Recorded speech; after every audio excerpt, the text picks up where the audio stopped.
তোমাকে ডাকি যদি একবার আল্লাহ, আমাকে কাছে টানো বারবার। তোমাকে ডাকি যদি একবার আল্লাহ, আমাকে কাছে টানো বারবার। যদি পথ ভুলে যাই আমাকে দিও ঠাই, যদি পথ ভুলে যাই আমাকে দিও ঠাই। দিও দেখা এইটুকু আবদার আল্লাহ, তোমাকে ডাকি শুধু বারবার। আমাকে তোমাকে ডাকি যদি একবার আল্লাহ, আমাকে কাছে টানো বারবার। লা ইলাহা ইল্লাল্লাহ, লা ইলাহা ইল্লাল্লাহ, লা ইলাহা ইল্লাল্লাহ মুহাম্মাদুর রাসূলুল্লাহ।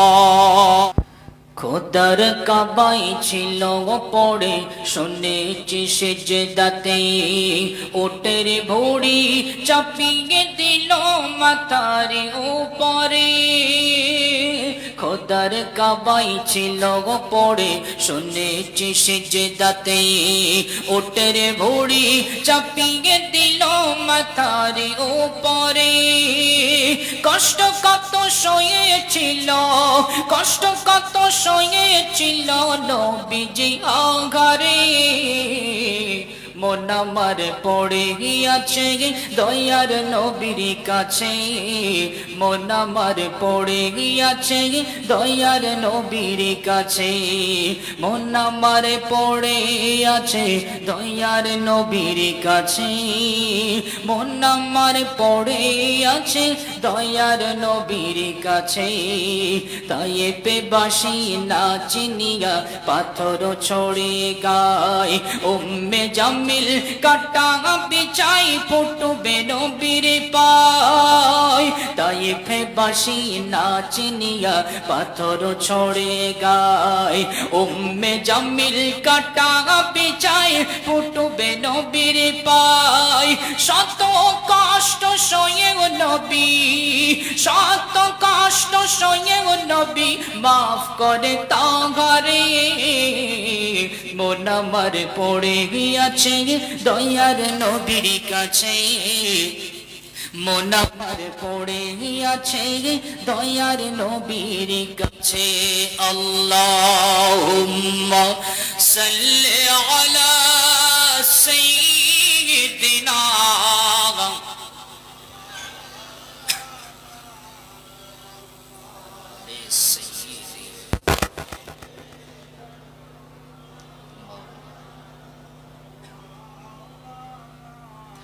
কলিমার জিকির লা ইলাহা ইল্লাল্লাহ, লা ইলাহা ইল্লাল্লাহ, লা ইলাহা ইল্লাল্লাহ মুহাম্মাদুর রাসূলুল্লাহ। সর্বপ্রথম আমরা প্রশংসা জ্ঞাপন করছি সে মহান সৃষ্টিকর্তা রব্বে করিমের দরবারে। শুকরিয়া জ্ঞাপন করে উচ্চ আওয়াজে আমরা একটাবার পড়ছি সবাই আলহামদুলিল্লাহ। আমরা আরো একটাবার কালিমাতুশ শুকুর আদায় করছি, সকলে জবানে জবান মিলিয়ে উচ্চ আওয়াজে আমার সঙ্গে পড়েন রব্বানা লাকাল হামদ হামদান কাসীরান তাইয়িবান মুবারাকান ফি ইয়া রব্বি লাকাল হামদ কামা ইয়ানবাগি লিজালালি ওয়াজহিক ওয়া আযীমি সুলতানিক।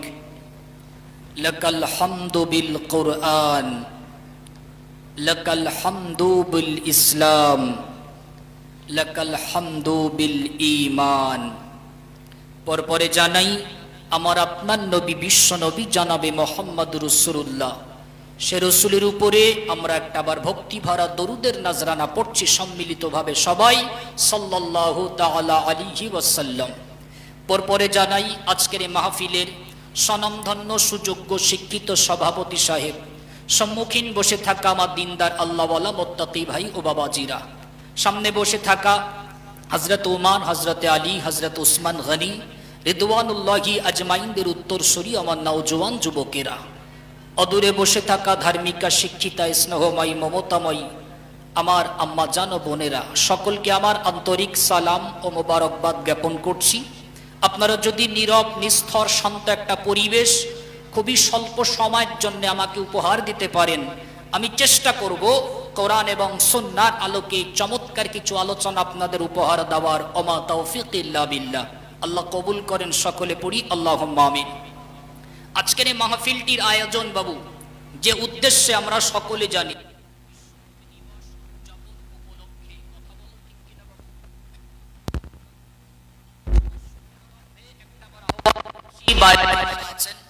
মেহরবানি করে মাইকের আওয়াজ যারা শুনছেন দ্রুত পাক মাহফিলে চলে আসেন। বিশেষ করে আমাকে বাড়ি ঈদগার একেবারে সামনে আমার অনেক যুবক ভাইরা দেখছি দাঁড়িয়ে আছে, আপনারা সামনে দাঁড়িয়ে না থেকে অন্তত জান্নাতের বাগানে স্বল্প সময়ের জন্য একটু চলে আসেন বাবু। কেননা এই মাহফিলের গুরুত্ব অনেকটাই বেশি বাবু, এই মাহফিলের মর্যাদা মার্তাবা অনেকটাই বেশি। একেবারে আলোচনার সুপ্রারম্ভে এই মজলিসের মর্যাদা মার্তাবা সম্পর্কে আল্লাহ রাসূলের ছোট্ট একটা হাদিস বলি বাবু। আমার আপনার নবী বিশ্ব নবী জনাবে মুহাম্মদুর রাসূলুল্লাহ সাল্লাল্লাহু আলাইহি ওয়াসাল্লাম হুজুর আমার একটা জায়গায় বসে আছেন বাবু।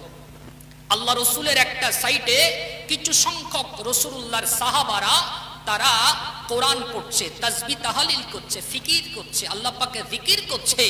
আর বিশ্বনবীর অন্য আর একটা সাইডে বিশ্বনবীর আরো কিছু সংখ্যক সাহাবারা তারা কোরআন থেকে হাদিস থেকে ধর্মের বিষয়ে তথ্যমূলক আলোচনা করছে। আমার আল্লাহ জিবরাইলের মাধ্যমে ওহী পাঠিয়ে দিলেন, জিবরিল যাও জমিনে চলে যাও, আমার নবী মুহাম্মদকে গিয়ে বলো যেখানে কোরআন থেকে ধর্মের বিষয়ে আলোচনা হয় ওই মজলিসের শ্রোতা হয়ে বসে যেতে বলো। জোরে বলুন সুবহানাল্লাহ।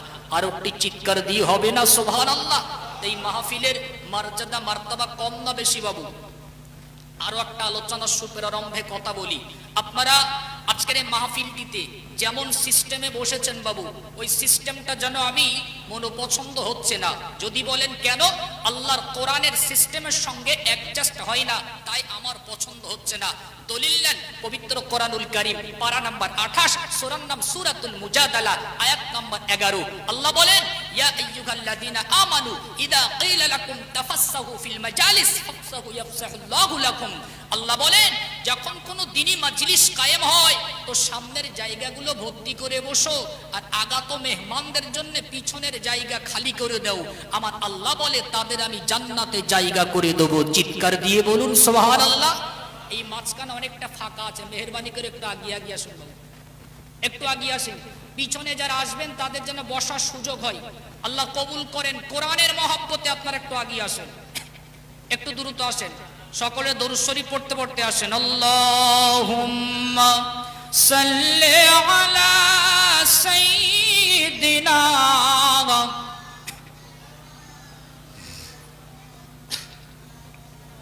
আলা আলি সাইয়্যিদিনা।